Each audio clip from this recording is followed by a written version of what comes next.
sobre ti.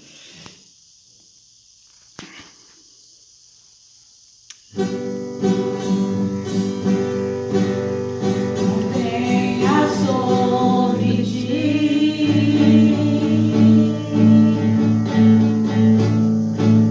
um só cuidado, qualquer que seja,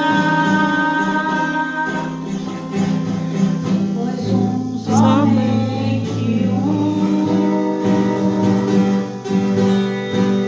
seria muito para ti. É meu, somente meu, todo trabalho, e o teu trabalho é descansar em mim.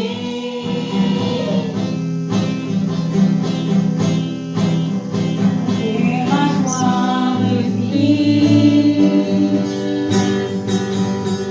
tiveres que tomar decisão, entrega tudo a mim. Confia de todo o coração.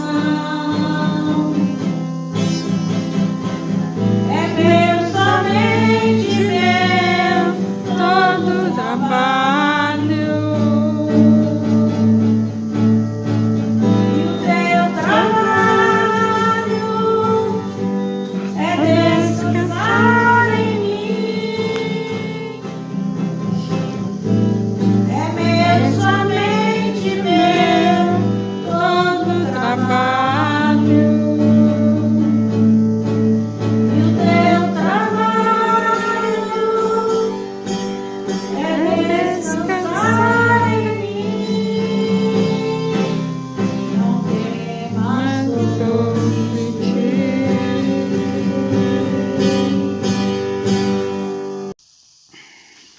Bom dia, irmãos. Paz do Senhor Jesus. Meus irmãos, primeiramente nós vamos agradecer ao Senhor por essa oportunidade que nos concede estarmos reunidos aqui nessa manhã para buscar o aprendizado na palavra dele, que hoje nós vamos estar comentando a palavra que está em João capítulo 13, verso de 1 ao 38. Amém? Amém. Pai amado, Deus poderoso sobre todas as coisas, Senhor nosso Deus e nosso Pai, em nome de Jesus, Pai, teu amado Filho, nosso Salvador, e poder do teu Santo Espírito, nos reunimos aqui nessa manhã, meu Pai, em busca, meu Pai, de aprendizado para nossas vidas, nossa caminhada nessa terra. Pai, conhecemos nossa situação de pecadores, rendidos à escravidão do pecado, pela nossa própria natureza. Mas cremos que o sangue de Jesus Cristo derramado na cruz do Calvário é poderoso para nos lavar e nos purificar de todo o mal, perdoar o nosso pecado e nos libertar, para que o Santo Espírito possa tocar no nosso coração. Nós agradecemos, Senhor, por tudo. Pedimos, meu Pai, que nessa manhã o teu Santo Espírito possa estar nos direcionando no estudo dessa palavra. E que em tudo teu nome seja louvado, honrado e glorificado. Amém. Irmãos, hoje nós vamos estar falando aqui no capítulo 13 de João.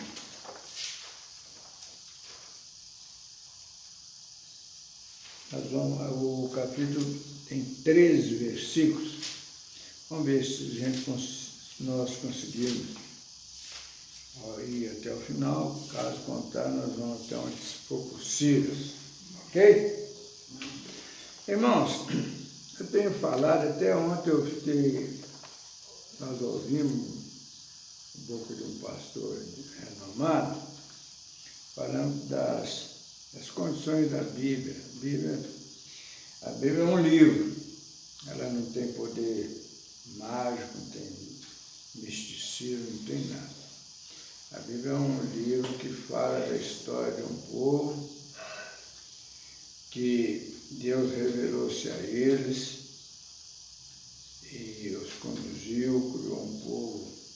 separado.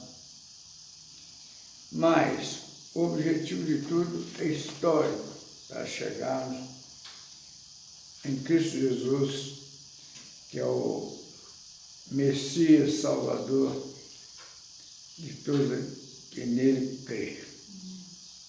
Mas é muito interessante nós observarmos que a Bíblia, seu contexto histórico, sempre caminha para nos apresentar os ensinamentos de Jesus. Os ensinamentos de Jesus estão fundamentados lá no livro de Mateus, capítulo 5, 6, 7, Sermão do Monte. Quem entender o Sermão do Monte e praticar, certamente terá uma vida maravilhosa aqui na terra e certamente um descanso eterno. Amém? Então, nós vamos de entender a Bíblia no seu contexto histórico. A finalidade de Jesus?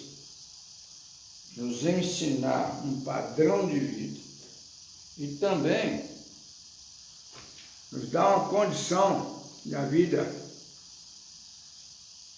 de excelente qualidade aqui na Terra. Então, o Sermão do Monte está inserido nos capítulos de Mateus 5, 6 e 7. Mas ele está também nos outros capítulos. Por quê? Nós estamos de entender a Bíblia, a questão dos evangelhos. O evangelho é ensinamento de Jesus. Então nós ouvimos falar do Evangelho segundo Mateus, segundo Marcos, segundo Lucas, segundo João. Nós vamos entender isso aí, porque se nós não entendermos isso, jamais vamos compreender o Evangelho, vamos entender e praticar o Evangelho. Então, a primeira coisa que nós vamos saber é o seguinte: o Evangelho é um só. O Evangelho é os ensinamentos que Jesus deixou na terra. Então, por que Mateus? Mateus, ele escreveu, ele acompanhou Jesus e fez um relato histórico para o povo judeu. Ele escreveu, direcionou para o povo judeu. Marcos não caminhou com Jesus, mas caminhou com Pedro, que caminhou com Jesus. Pedro, que foi discípulo de Jesus, caminhou com Jesus. Marcos acompanhou Pedro, foi um secretário de Pedro. Mas Marcos escreveu para um povo grego, povo mais letrado, um povo mais estudado, um povo mais adiantado, um povo mais evoluído. Então Marcos escreveu para esse povo. Lucas escreveu para os demais povos,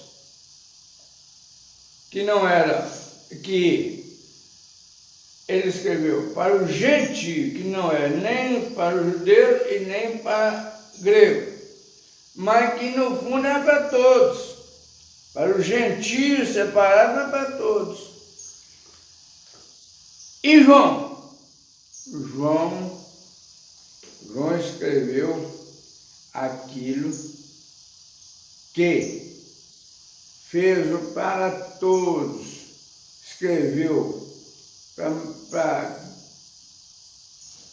judeu, para grego, para gentio. Ele veio trazendo a história de vida de Jesus, a vinda de Jesus à terra, que veio deixar esse ensinamento. Por isso que muitas vezes é muito prático, muito comum, as igrejas se perguntam aos pastores: por onde que eu devo começar a ler a Bíblia? Ler a Bíblia, o Evangelho de João. por que João? Porque João vem explicar, ele vem trazer em primeira mão aquilo que foi revelado na vinda do Espírito Santo, na concepção de Jesus, o Espírito Santo, João Batista, ele vem trazendo a história toda, né? Então ele vem trazer um histórico abrangente. Amém? Então hoje nós vamos estar falando no capítulo 13 de João, nós vamos estar falando no Jesus lava os pés aos apóstolos. Isso vai do verso 1 até o verso 11. Vai falar sobre Jesus lava os pés aos apóstolos. Então diz assim, podem acompanhar aí.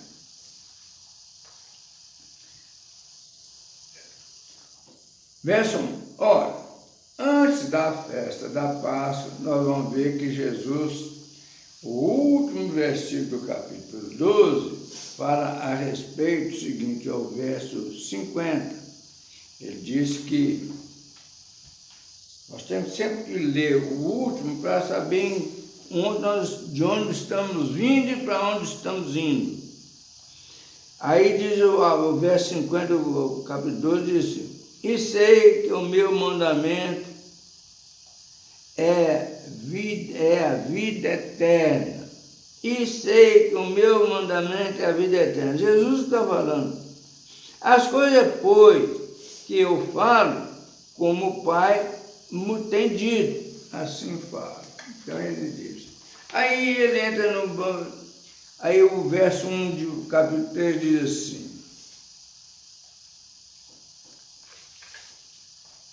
ora, antes da festa da Páscoa, então nós estamos acompanhando, saímos de uma situação, então, ora, antes da festa da Páscoa, antes do acontecimento, sabendo Jesus que era chegada a sua hora de passar deste mundo para o Pai, tendo amado os seus que estavam no mundo, amou-os até o fim. 2.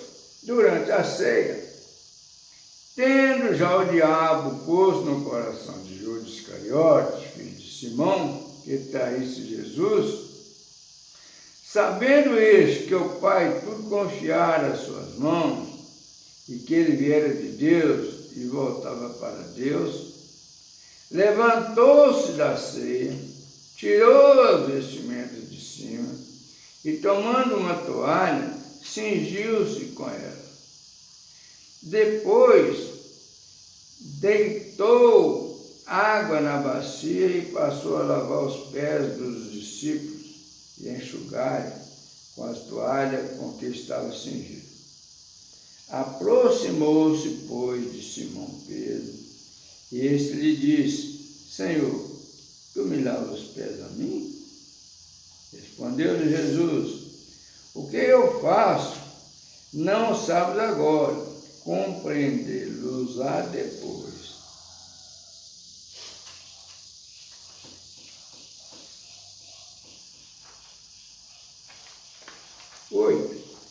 Disse-lhe Pedro: nunca me lavarás os pés. Respondeu Jesus: se eu não te lavar, não tens parte comigo. Então Pedro lhe pediu: Senhor, não somente os pés, mas também as mãos e a cabeça. Declarou-lhe Jesus: quem já se banhou não necessita de lavar senão os pés. Quanto ao mais, está todo limpo. Ora, vós estáis limpos, mas não todos. Pois ele sabia quem era o traidor. Foi por isso que disse: nem todos estáis limpos. Pois é. Se nós ler na literalidade da palavra, vai ficar muito pouco entendido. O que Jesus quis dizer aqui? Então vamos fazer uma análise aqui. Aí nós vamos entender o seguinte. O verso 1 e 2, Jesus na festa da Páscoa, pressente sua agonia. Jesus pressente que ele vai passar por uma situação de agonia. O Judas Iscariote já tinha sido tocado no coração pelo diabo.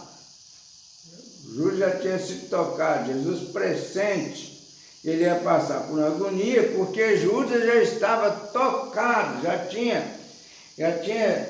sido invadido pelo poder do diabo. Ele abriu espaço para o diabo entrou e sacudiu as estruturas dele. O verso 3 e 4, para que tocou o coração dele pelo diabo para que ele traísse Jesus. Ele já estava,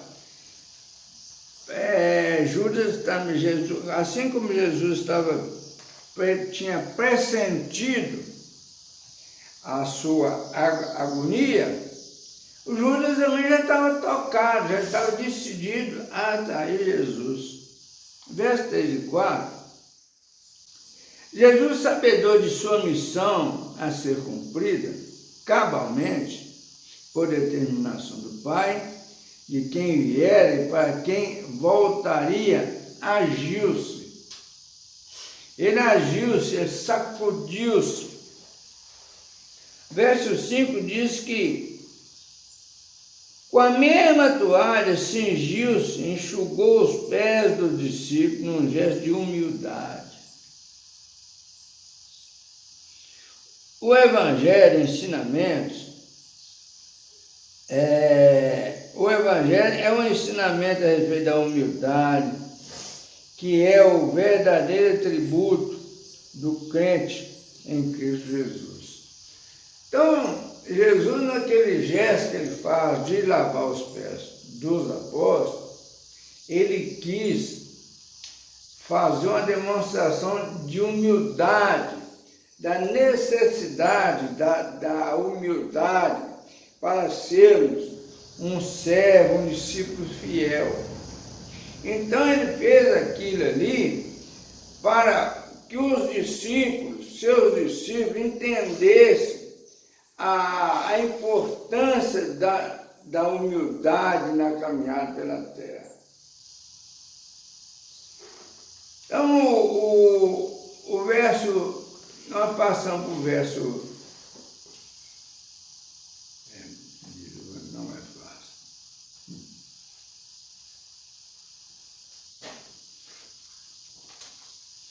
Porque eles ainda nasceram de lua. Pois é, verso 6 e 7. Tem que ir lá, verso 6 e 7.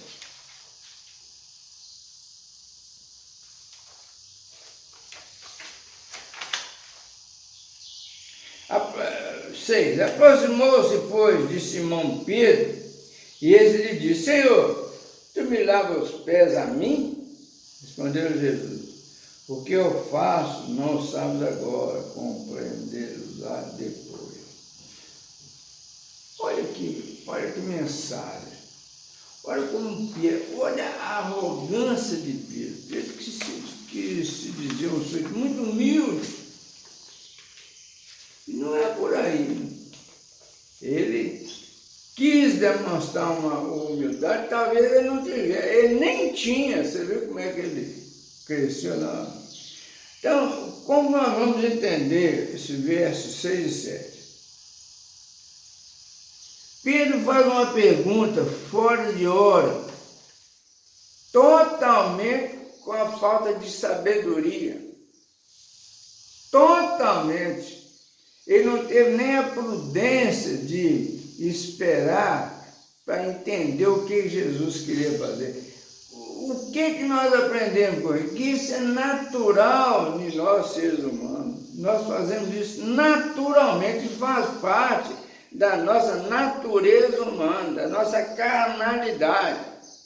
Porque nós temos que entender que nós nascemos num mundo mau, num mundo amaldiçoado. Então não tem ninguém excepcional sobre a terra, não.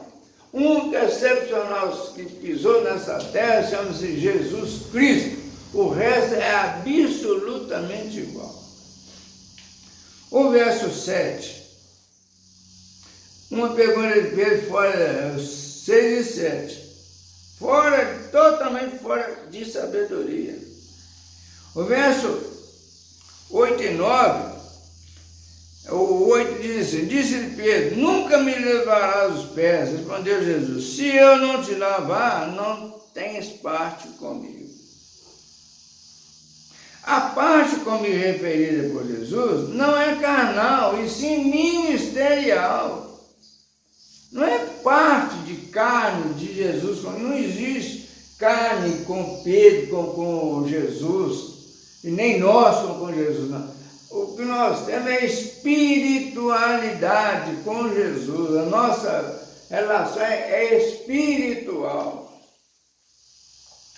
O 9 diz que, o 8 e o 9 é a parte comigo referida por Jesus, não é carnal, e sim ministerial. O verso 10, o verso 9 ainda. Então Pedro lhe pediu, Senhor, não somente os pés, mas também a cabeça. Aí é que ele já levou já para outro lado. É ministerial, é no serviço de Jesus. Verso 10. Declarou Jesus, quem já se banhou não necessita de lavar senão os pés. Quanto ao mais, está todo limpo.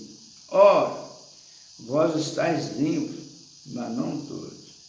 O que o Jesus quis falar aqui no verso 10? Refere-se aos que entenderam a missão do Messias Salvador, converteram.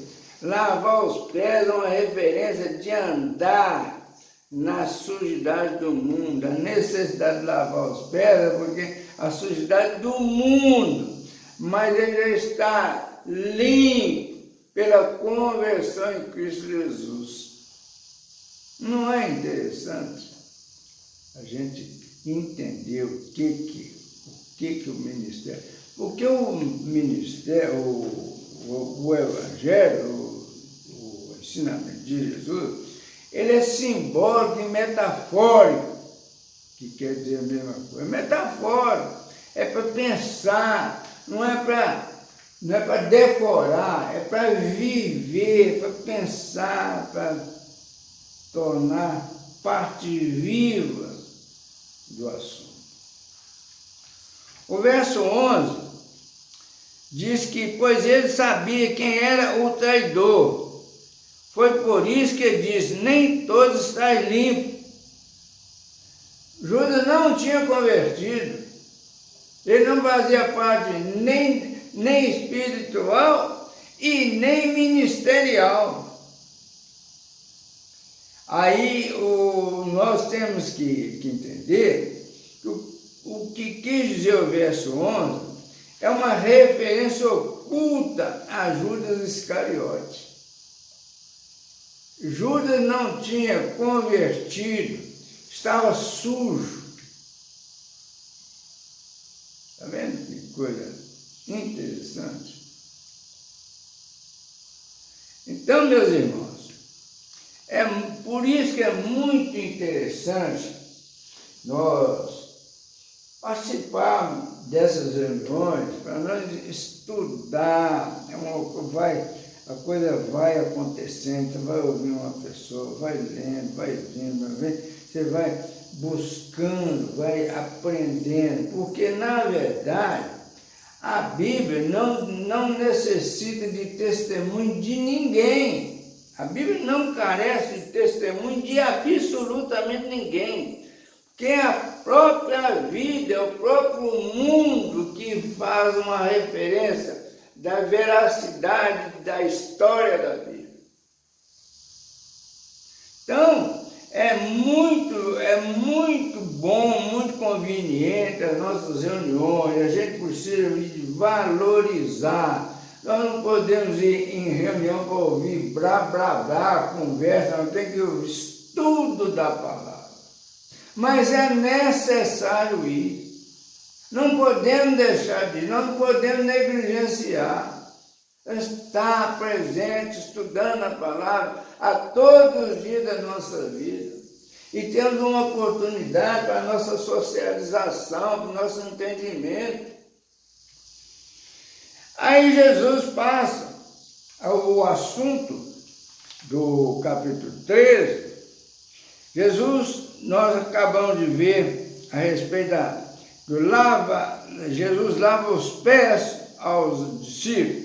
Agora nós vamos entrar numa outra fase, uma lição de humildade. Esse vai do verso 12 ao 20 e diz assim, verso 12: depois de lhes ter lavado os pés, tomou as vestes e, voltando à mesa, perguntou-lhes: compreendeis o que vos fiz?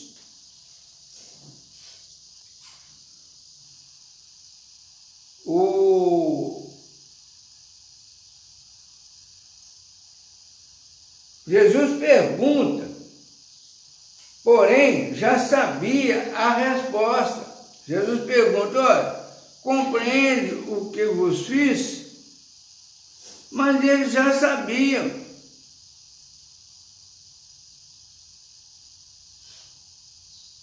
Verso 13: vós me chamais o Mestre e o Senhor, e dizeis bem, porque eu sou.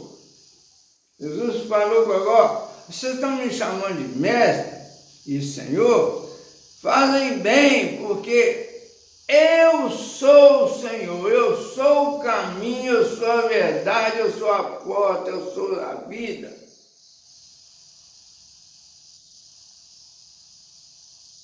Verso 13, nós vamos entender. Jesus afirma positivamente: eu sou. Olha que maravilha. Verso 14 diz que: ora, se eu, sendo o Senhor e o Mestre, vos lavei os pés, também vós deveis lavar os pés uns dos outros. Demonstração de humildade. Verso 14, nós temos que entender como bons exemplos devem serem seguidos. Bons exemplos precisam serem seguidos, mas é bons exemplos.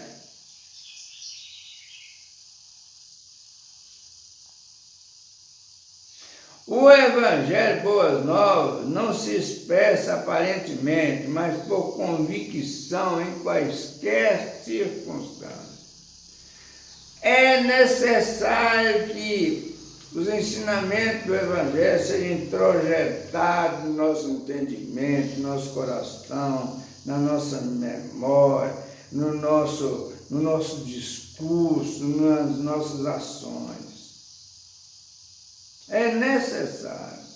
É isso que é dar o testemunho. É um testemunho, não é falando, não é pregando, não é chamando para a igreja, não. É dar um testemunho que a pessoa vê, olha, essa pessoa tem um comportamento diferente. Porque Jesus é diferente. Em tudo. Verso 15 e 16 diz assim: porque eu vos dei o exemplo para que, como eu vos fiz, façais vós também aos outros.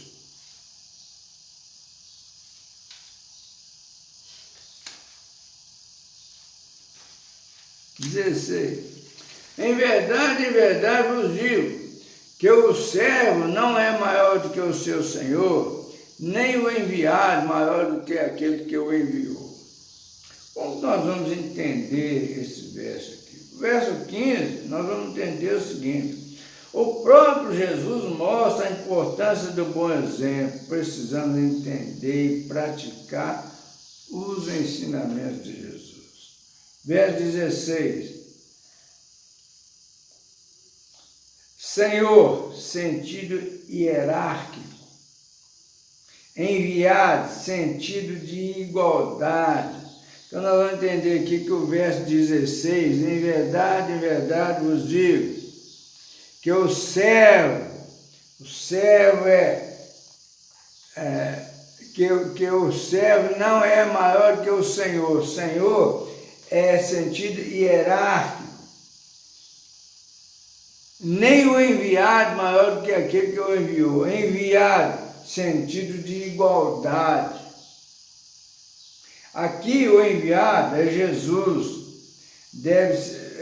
Aqui o enviado, Jesus, deve ser entendido como pessoa da Trindade. Vamos aprender e praticar o Evangelho. É a luz na caminhada terrena, que é escura, cheia de tropeços e de empecilhos. Todos nós, os nossos caminhos aqui na terra são difíceis.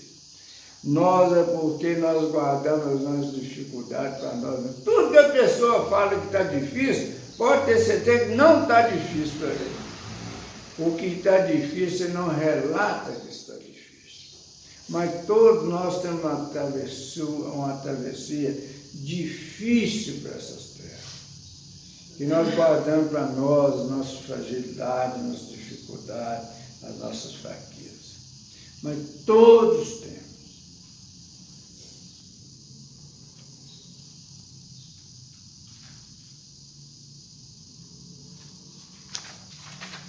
O verso 17 e o verso 18.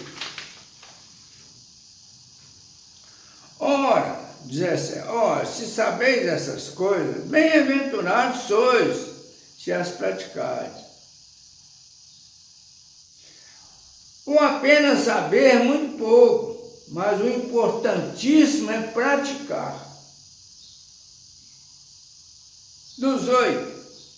Não falo a respeito de todos vós, pois eu conheço aqueles que escolhi.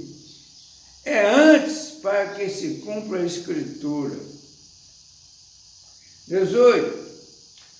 Segundo o próprio Jesus, ele não fala a respeito de todos, pois tem os escolhidos, conforme também consta das Escrituras. Jesus, quando fala, ele não fala geral. Ele fala para os escolhidos. Fala para um povo escolhido. Um povo que vai morar na cidade eternal, no paraíso.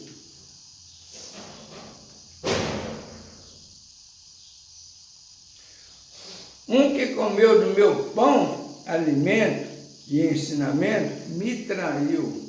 Um que esteve junto com Jesus, que comeu pão com ele, que o pão aqui, pão físico e ensinamentos também, pão, ensinamento, me traiu.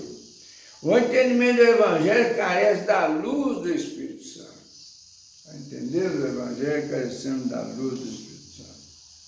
O verso 19 e o 20 diz que desde já vos digo, antes que aconteça, para que, quando acontecer, creais que eu sou. Verso 19. Essa profecia atesta a condição divina de Jesus. Condição divina de Jesus. Desde já vos digo, antes que aconteça, para que, quando acontecer, creais que eu sou, falando futuro, profeticamente. 20. Em verdade vos digo, Quem recebe aquele que eu enviar, a mim me recebe. E quem me recebe, recebe aquele que me enviou. Espiritualidade pura. Quem recebe seu enviado, seus discípulos, o recebe. Quem recebe um discípulo, um verdadeiro discípulo de Jesus, está recebendo Jesus. E quem recebe Jesus, recebe quem o enviou, o Deus bendito, Criador de elos.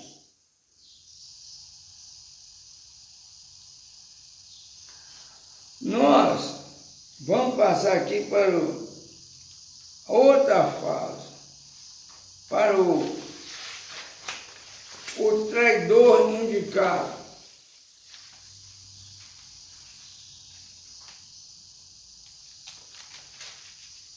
O traidor indicado vai do 21 ao 30 e diz assim: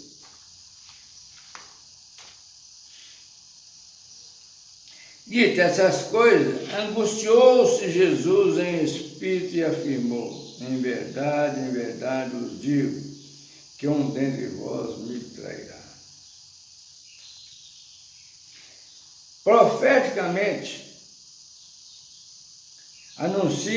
Jesus anuncia que será traído, porém não declarando por quem.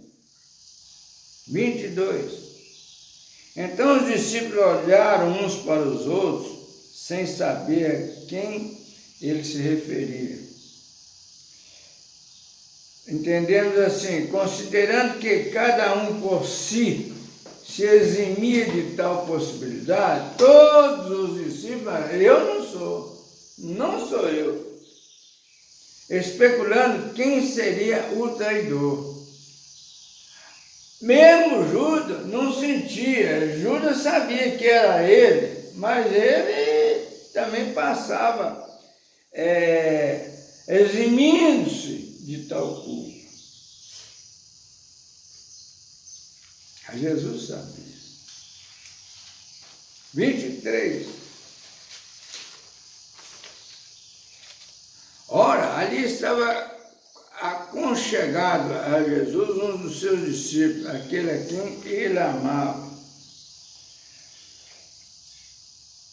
Nós vamos entender, e o 24 diz assim: a esse fez Simão Pedro sinal, dizendo-lhe: pergunta a quem ele se refere. Nós vamos entender esses dois versículos da seguinte maneira: este aconchegado, podemos imaginar que seria o João. Podemos imaginar. 25 e 26.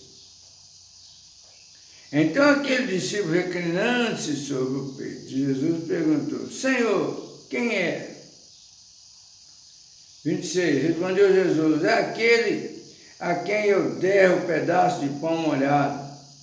Tomou, pois, um pedaço de pão e, tendo molhado, deu a Judas, filho de Simão Iscariote.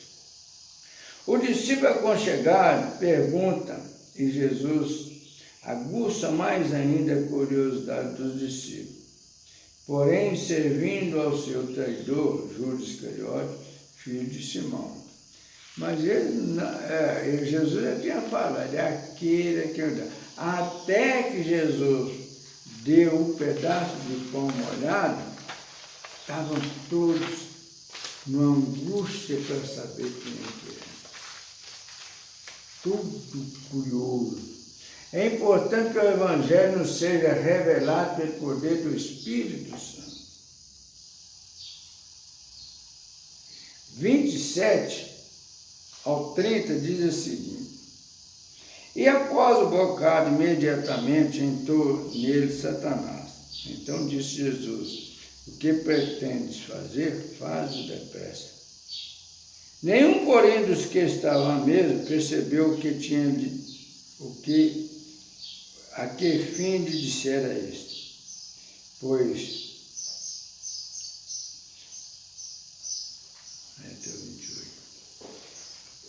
então nós vamos entender. Jesus aqui não está se dirigindo à pessoa de Judas Iscariote, mas ao espírito do mal. Ele não está condenando Judas, tá? O espírito do mal, ao demônio que apossou-se de Judas. Tanto que nenhum dos discípulos presentes entendeu. Nenhum entendeu nada. 29. Pois, como Judas era quem trazia a bolsa, pensaram alguns que Jesus lhe dissera: como que precisamos para a festa, ou lhe ordenaram que desse alguma coisa aos pobres. Entenderam que Judas Iscariote se preparava com uma missão cotidiana, que ele fazia sempre, comprava, pagava, ele que estava por dia, não. Então eles acharam que o que Jesus comentou com ele foi exatamente o que ele fazia todo dia. O verso 30 diz: ele tendo recebido o bocado, saiu logo, e era noite. Saiu logo, atormentado pelas trevas, noite, escuridão. Treva que metaforicamente é noite, escuridão.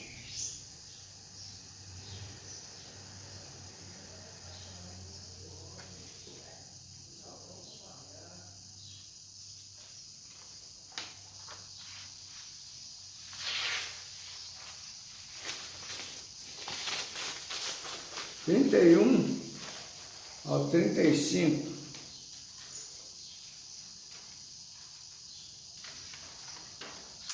O novo mandamento.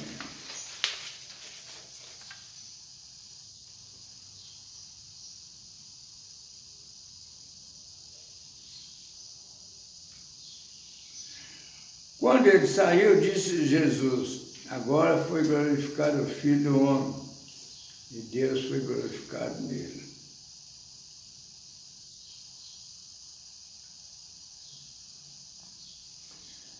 O texto, saindo Judas Iscariote, ensinou Jesus.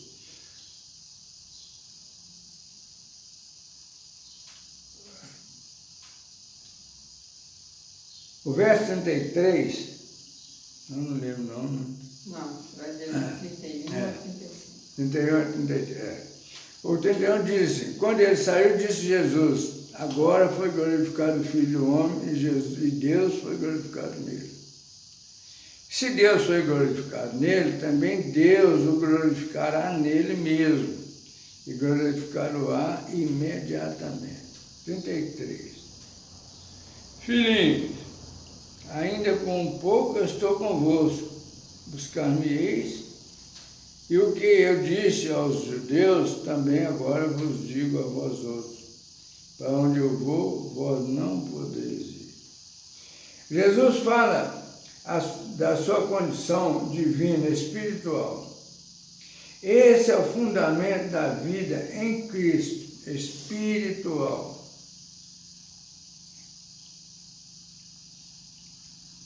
Trinta e 34.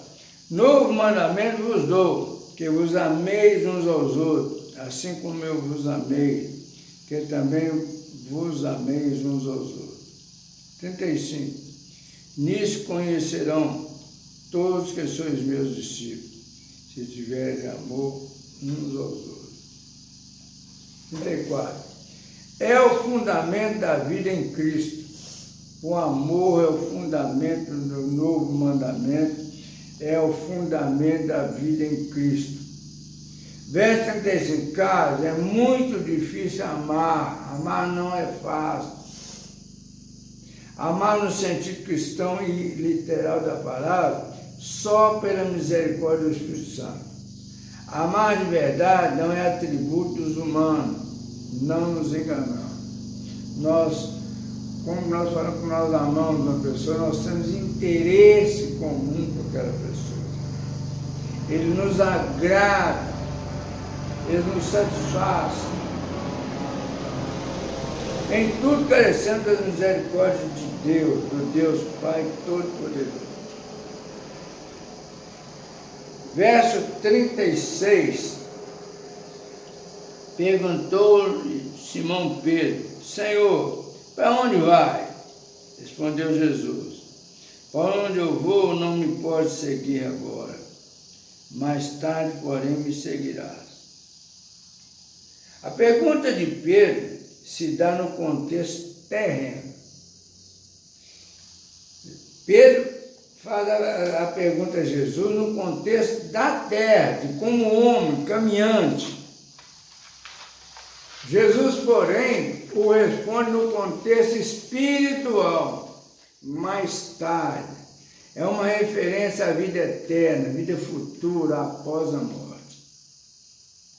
Estudamos o Evangelho na dependência do Espírito Santo, estudemos o Evangelho na dependência do Espírito Santo e vivemos felizes, mesmo nas causalidades nefastas do mundo. Sem viver em Jesus. 37 e 38.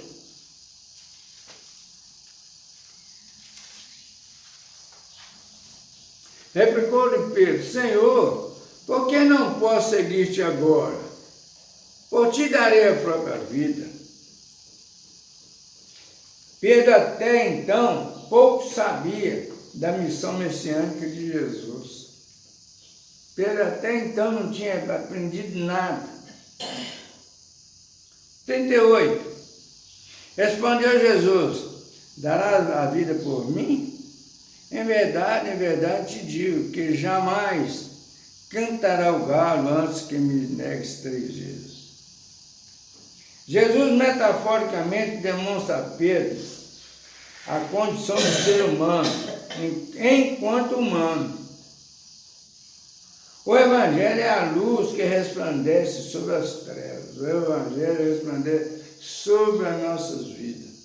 Ele que é a claridade vem para resplandecer nas trevas que nós carregamos, pela nossa natureza humana. Meus irmãos, fica esse capítulo 13 para a nossa meditação. Não se deve encerrar o nosso estudo por aqui. O estudo é uma constante.